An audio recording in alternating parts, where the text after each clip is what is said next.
Today, the government's paying me to fix this chainsaw. So this is a Husqvarna 345 chainsaw. There's really nothing special about it. It's just like a good little mid-size saw, maybe a little on the smaller end. I kept this saw in my truck when I was working on the CZU fire in Santa Cruz. We were finding time and time again that we'd get stuck out in remote locations because of trees blowing down after the fire. So it was something I kept in the truck with me, and it saved us a few times. Unfortunately, it is not doing too good right now. Last time I tried to run it, it would not run more than like 10 seconds without the choke being pulled out. And it made me think back to when I actually was keeping this in my truck. It always smelled like it was leaking gas. I figured it was maybe the O-ring on the fuel cap here, but it doesn't seem like that's the problem to me. And putting the pieces together with only being able to run it with the choke out makes me think that there's a fuel leak somewhere. So maybe the fuel line is, kind of old and cracked and leaking fuel and causing it to run lean. So I picked up a little rebuild kit for this. Once we're in the guts of it, we'll go ahead and replace the plug and the filter too. To quote the guy at the saw shop, he said, "Good luck. That's gonna be a bitch." So let's jump into it. And just for fun, if you guys want to see the gnarliest carb that I've ever had the pleasure of working on, you'll have to stay tuned, because this came out of a Honda 2000 generator, and we're waiting on an ultrasonic cleaner to come so that we can actually clean this thing up, because it is pretty bad. So stay tuned for that. That'll be coming out sometime soon. Now, to be completely honest with you guys, I don't know if I've ever actually done any maintenance to this saw before, so it's probably good that giving it a little love. Of course, I still haven't cleaned it yet, but I did find the fuel line, and it goes into the carburetor right here. It runs through this piece of plastic and then into the fuel tank, which is right here. So hopefully it won't be too hard to do with some needle nose pliers, but we will see. But yeah, I'm gonna go ahead and clean this thing off because it is pretty crusty.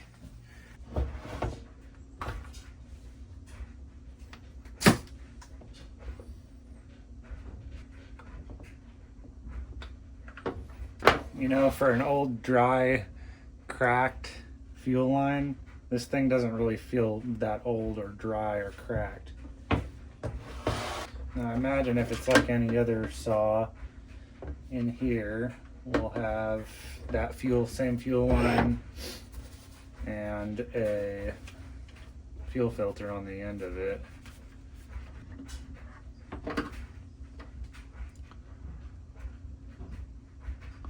The thing actually looks pretty clean.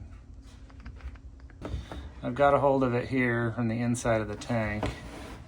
And as you can see, as I pull it,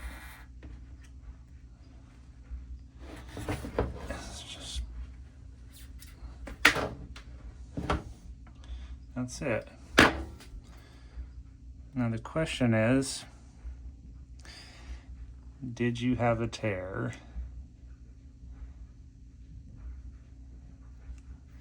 And that's the answer. So that definitely was the problem.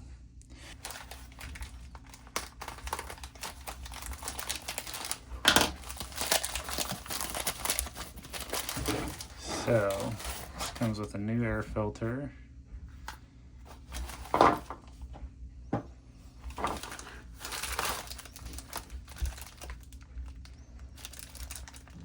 A plug, a new fuel filter, which looks quite a bit different, and it does come with the fuel hose too. This is like a little felt fuel filter.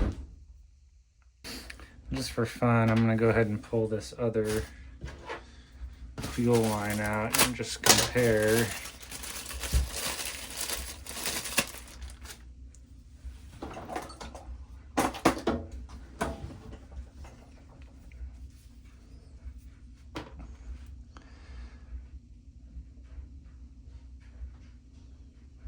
So the original is like, 5.1 mil. The one I got from the saw shop, 5.1. The one off Amazon is 6. So that's going to make it significantly harder to pull this through these plastic pieces. So I'm going to use the one that I got from the saw shop. And it's cut on an angle like this, so that you can have an easier time threading it through those.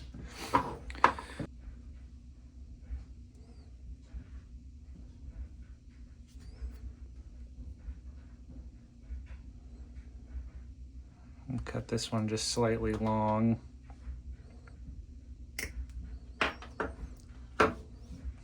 So this will be the side that goes onto the carburetor here. I'll go ahead and thread that on there.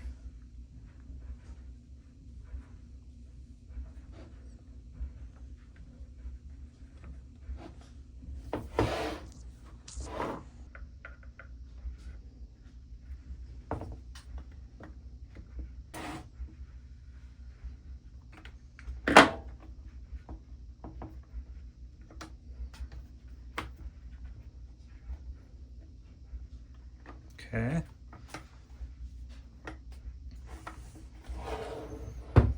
And then from here, I don't know if you guys can see, but it's got to go into this hole right here. Well, so far the guy from the saw shop was not lying. Yeah, you guys get a good view of my hand. Cat tore it up last night. There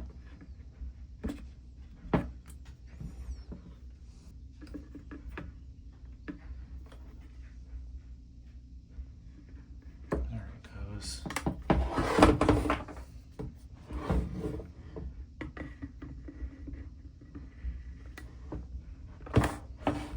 So, last thing I'm checking is just to make sure that, it looks like it's routed all properly and not gonna kink or cause any issues, which it looks pretty good.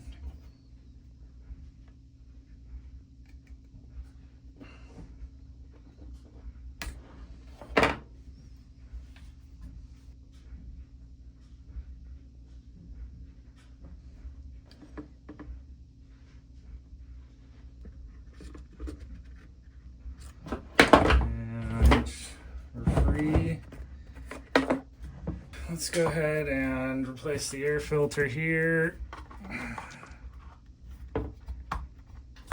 And we'll just do the plug real quick also. It's probably never been replaced.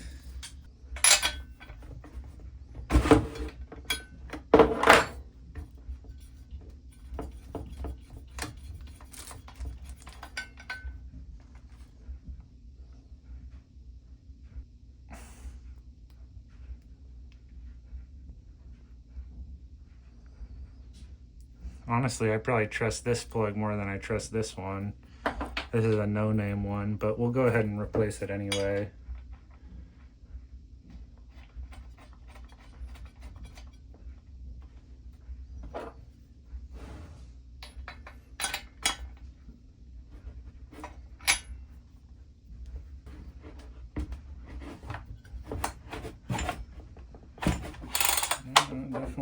It's definitely making a good seal. All right, I think that we're ready to go ahead and throw some gas in this thing and see if it fires up. I'm gonna assume that it doesn't need any carb tuning or anything because it ran fine before that leak was an issue.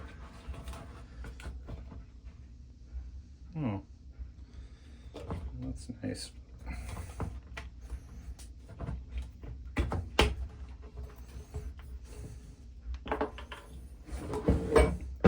Just gonna put enough in here to get it to pop off. Let's go ahead and take this thing outside so I don't upset anybody.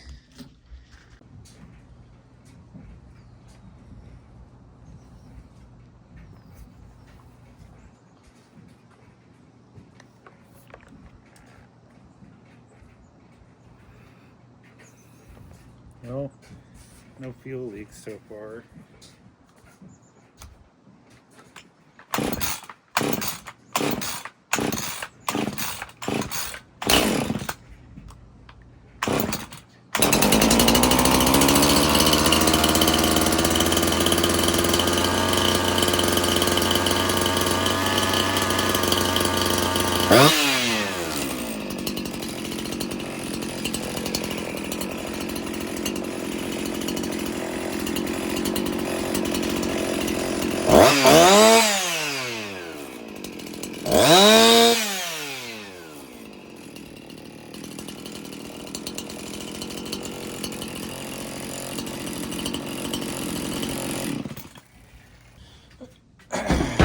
Well, it works.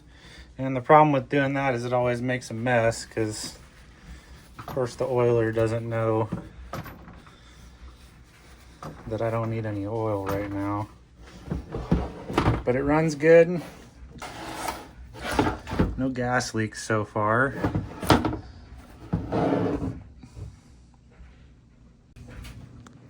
Also, I don't know if I've shown it to you guys yet, but I made a little workshop area recently, and you've seen me filming there a couple times, but this is what it looks like.